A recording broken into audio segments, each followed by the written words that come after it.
प्रिय दर्शक बंधु मु ज्योतिर्विद श्री बलभद्र महाराणा आज विशेष करी कहबा चारि जाति नारी विषय शास्त्र प्रमाण अच्छी नृसिंह पुराण रे प्रमाण अच्छी पुरुष चारि जाति और नारी चारि जाति विशेष करी पद्मिनी जातिया नारी शास्त्र कहे पद्मिनी पद्मगंधाश्च चित्रिणी क्षीरगंधा हस्तिनी मदगंधाश्च शंखिनी खारगंधा। पद्मिनी हो जातिया स्त्री लोक होचंती पद्म फूल गंध युक्त।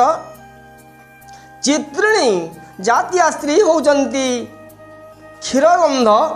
शंखिनी जातिया स्त्री लोक होचंती मीनगंध वा खारगंध।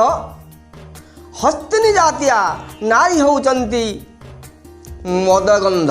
जो भारतवर्षर चारि जाति नारी किए पद्मिनी चित्रिणी शंखिनी हस्तिनी एमानकु आमे किपरि जानिबा। शास्त्र तो कहिला पद्मिनी पद्मगंधा चित्रिणी क्षीरगंधा शंखिनी खारगंधा बा मीनगंधा हस्तिनी मदगंधा किपरि जानिबा। आसंतु से विषय आमे किछि आलोचना करिबा। तांकर स्वभाव और चरित्र विषय नहीं कि आमे जानी परिबा यही स्वभाव चरित्र रे यही नारी युक्त अटंती। भारतवर्ष रे देखा जानती चारि जाति नारी। ये चारि जाति के नारी मध्यरु सर्वश्रेष्ठ होचंती पद्मिनी जातिया नारी। पद्मिनी पद्मगंधा विशेष करी आमे देखिबा पद्मिनी जातिया नारी होचंती लक्ष्मी सदृश्या जहाकू आमे कहिथाऊ हरिंकर घरणी। देवी माने होचंती ये कली जुग रे पद्मिनी जातिया नारी किए सीता पार्वती लक्ष्मी सची सावित्री यही माने होचंती देवी माने। विशेष करी पद्मिनी जातिया नारी यहाँ को आमे कही थाऊ। तांकर स्वभाव कौन अंग प्रत्यंग गठन सुंदर मुखमंडल चंद्रकांति फूल परी गोलाकार पाद समतुल गज गमना हास्ययुक्ता नियम रे बशवर्ती ओ बुद्धिमती कौशली मनोभाव उच्च। से व्यक्तिंकर प्रिय सदा सर्वदा देवानुरक्त देवभक्त ओ देवा देव ब्राह्मण पूजा से मानकर अति प्रिय।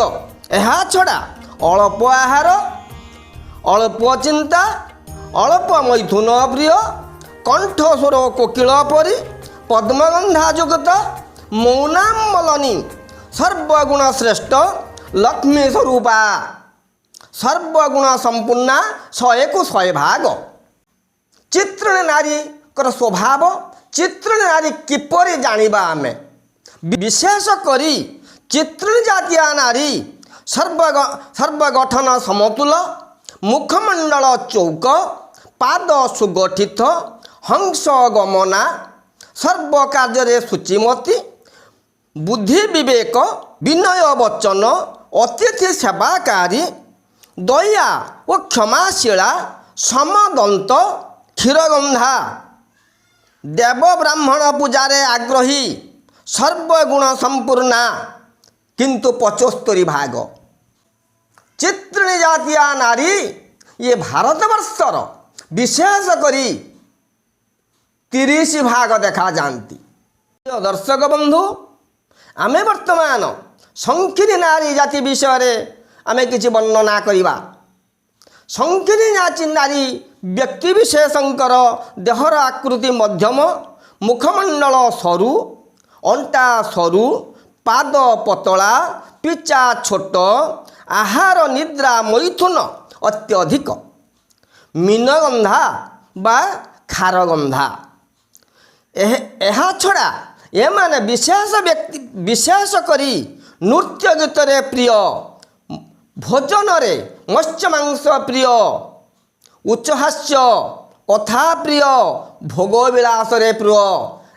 ପ୍ରିୟ ଦର୍ଶକ ବନ୍ଧୁ, ଆମେ ବର୍ତ୍ତମାନ ତିନି ଜାତି ନାରୀଙ୍କର ବର୍ଣ୍ଣନା କରି ଯାଇଛୁ। ଆଉ ଏକମାତ୍ର ଗୋଟିଏ ନାରୀ କିଏ ନା ହସ୍ତିନୀ ଜାତି ନାରୀଙ୍କର ସ୍ୱଭାବ ବର୍ଣ୍ଣନା କରିବା। ହସ୍ତିନୀ ଜାତି ନାରୀମାନଙ୍କର ଗଠନ ମୋଟା, ମୁଖମଣ୍ଡଳ ବଡ଼, କେଶ ଛୋଟ, ଛାତି ଚଉଡ଼ା, ଉଦର ବଡ଼, ପିଚା ବଡ଼, ଜାନୁ ମୋଟା, ମଦଗନ୍ଧା, କାକସ୍ୱର, ମତ୍ସ୍ୟମାଂସ ଭୋଜନରେ ପ୍ରିୟ, ବହୁ ଚିନ୍ତା, ରତିକ୍ରିୟାରେ ସର୍ବଦା ଉନ୍ମାଦିନୀ, ବିଶେଷ ପରିଷ୍କାର ପରିଚ୍ଛନ୍ନତା ମାନେ ନୁହନ୍ତି।